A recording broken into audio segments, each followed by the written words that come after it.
నిజామాబాద్ జిల్లా ముల్లంగి గ్రామంలో అయ్యప్ప పడిపూజ ఘనంగా నిర్వహించారు. కార్తీక మాసంలో అయ్యప్ప మాలలు వేసుకుని భక్తి శ్రద్ధలతో ఉపవాసాలు ఉంటూ అయ్యప్ప పూజలు చేస్తూ 41 రోజుల పాటు ఉపవాసాలు ఉంటారని అయ్యప్ప స్వాములు చెప్పారు.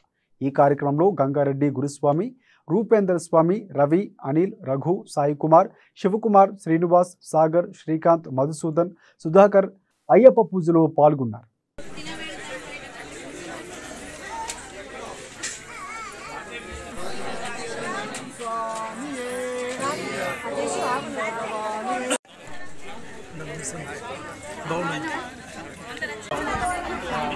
స్వామి గంగారెడ్డి గారి ఆధ్వర్యంలో ఇక్కడ స్వామి శ్రీనివాస్ రూపేందర్ శ్రీనివాస్ స్వామి వారి ఇంట్లో అయ్యప్ప నవవిధ అభిషేక కార్యక్రమాలను నిర్వహించడం జరిగింది.